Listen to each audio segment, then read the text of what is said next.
Welcome back to the White Lies Whodunit series. I'm Nicole Engelbrecht, and this is episode 5. We are officially more than halfway through our journey with the Mackenzies, and all of the other craziness and secrets in White Lies. And episode 5 had our brains bouncing all over the place. From guns in lockers to murdered pets. We seriously got a tsunami of new information this week, and naturally, it's completely shifted our case and our suspects. Let's check it out. First up, what new information have we learned about our victims? Well, Andrew McKenzie clearly had some major issues with his business. According to the source Whodunit, he was going to be turning state witness in a case against Mackie Hofmeyer. On top of that, he clearly was not very popular with the local community that lived in the area they were trying to develop. Construction can be a dirty game, and I won't be surprised if there's far more to this than we suspect.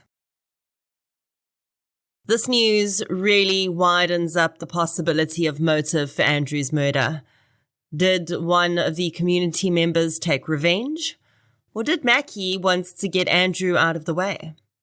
In addition to this, we learned a lot about Andrew and Olivia's relationship and how it really wasn't in great standing.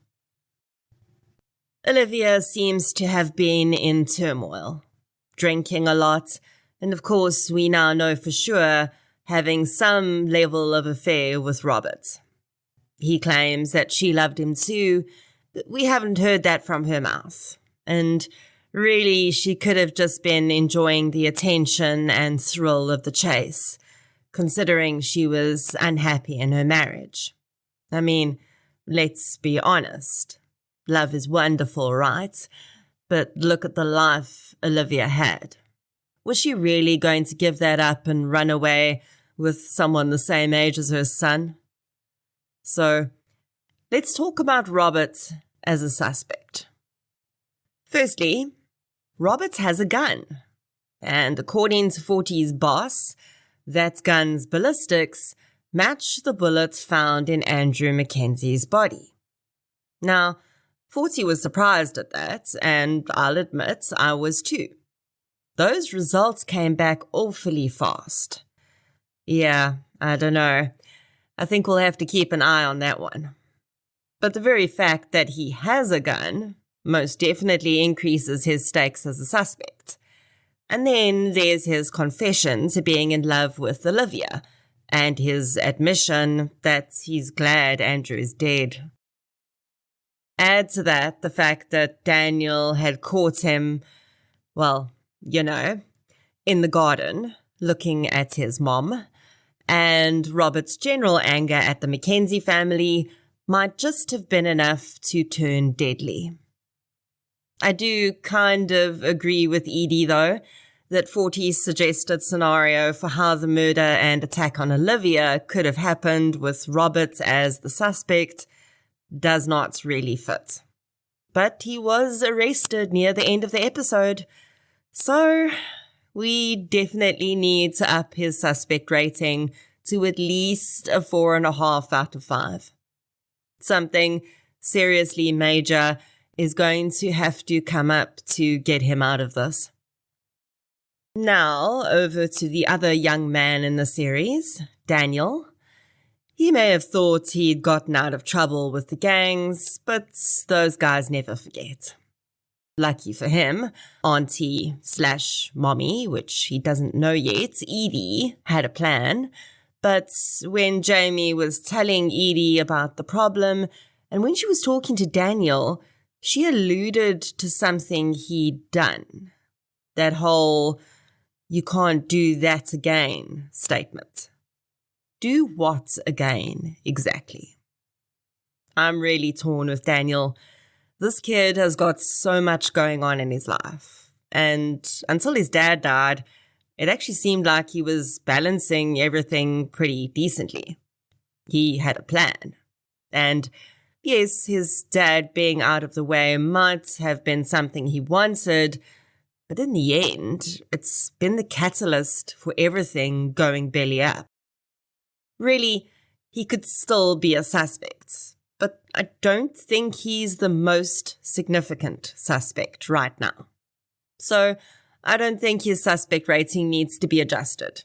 Still 3 stars for him. Young Jamie, on the other hand, is still giving me some really weird vibes. She's very poised and collected for someone whose father's been murdered and mother's life still hangs in the balance. Plus that comment she made about the insurances paying out soon. What is that about? And Daniel's right. The kids aren't going to inherit anything directly as long as Olivia is alive. It seems Jamie didn't think about that. She strikes me as someone who's been a little ignored for quite some time, and she almost seems to see this as her time to shine.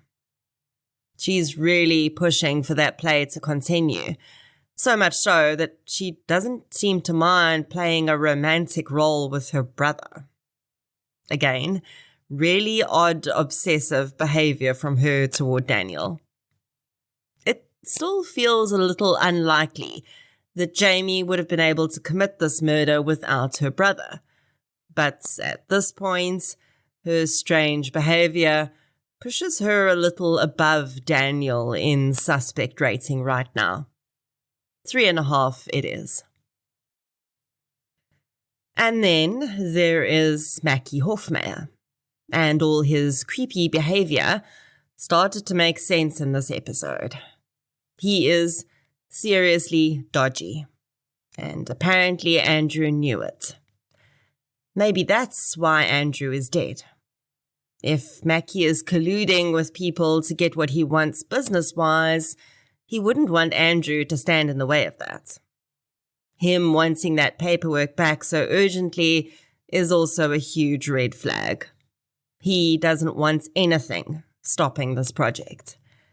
He very quickly took the opportunity to make that bargain with Edie when he realized he had something she wanted. Even though none of this is on 40's radar yet, Edie is on the trail. And I definitely think Mackie needs to go up at least to 4 out of 5 after this week's revelations. And who the heck killed Edie's cat? Was that just a warning? Was her car crash just as a result of her being distracted? Or was it more than that? And is she even okay? If she's okay, is her baby okay? Well, we have no choice but to wait until next week, Thursday at 8 p.m. on Mnet to find out. Who do you think the killer is? Daniel? Robert? Mackie? Pop it down in the comments, because before long, we're going to find out if we can handle the truth.